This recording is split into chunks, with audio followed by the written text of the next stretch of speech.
Elak 5 makanan ni kita kena stop, especially waktu sarapan kalau nak kempiskan perut. Okay, ramai yang sangka benda-benda ni semua sihat. Tapi ada hidden sugar. So, jom saya spill 5 makanan yang kena elak.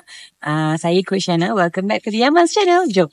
Makanan pertama, roti putih dan juga jam. Nampak macam innocent kan? Roti putih pun bukannya yang berminyak-minyak kan?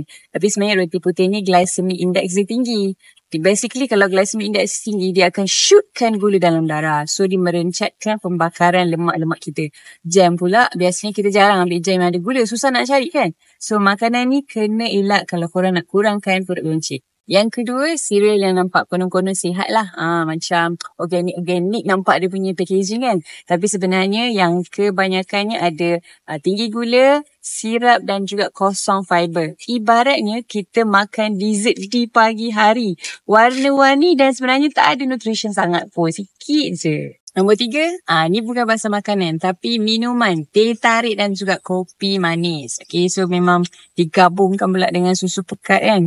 Memang itu punca perut kita boncit. So memanglah kopi tu bagus sebenarnya, boleh increase metabolisme. Tapi bila kita ambil kopi manis tu, itulah dia yang menyebabkan perut boncit. Lagi pula bila kita minum air yang manis tu je. Lagilah kalau lepas tu kita tak ambil sarapan yang berprotein. So memang badan kita simpan lemak lah. Yang keempat, makanan favourite Malaysia iaitu nasi lemak. Nasi lemak tak salah, tapi yang salah adalah bila nasi lemak tak cukup lauk protein. So, bila tak cukup lauk protein, kita akan kenyang sekejap dan kita akan craving for more.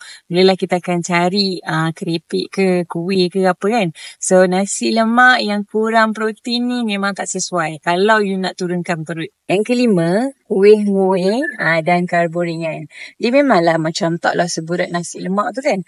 Tapi dalam tu memang gula je semata-mata. So apa jadi? Lepas 1 jam je kita dah ngantuk kan. Sebab gula naik mendadak.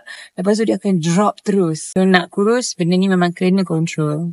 Habis tu, semua tak boleh makan. Kena makan apa kan? Okay, so makanlah benda yang berprotein, ada fiber.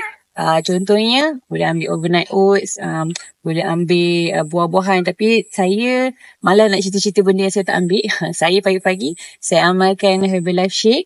Dah daripada anak dara sampai sekarang anak saya 6 orang boleh maintain size S. Rasa pun sedap-sedap. Okay, so at least bila you jaga sarapan, metabolisme ada on point, tengah hari boleh makan nasi. Jangan terpedaya dengan makanan yang nampak macam tak berat sangat lah kan. Okey lah, kuih-kuih, cereal sihat tu kan.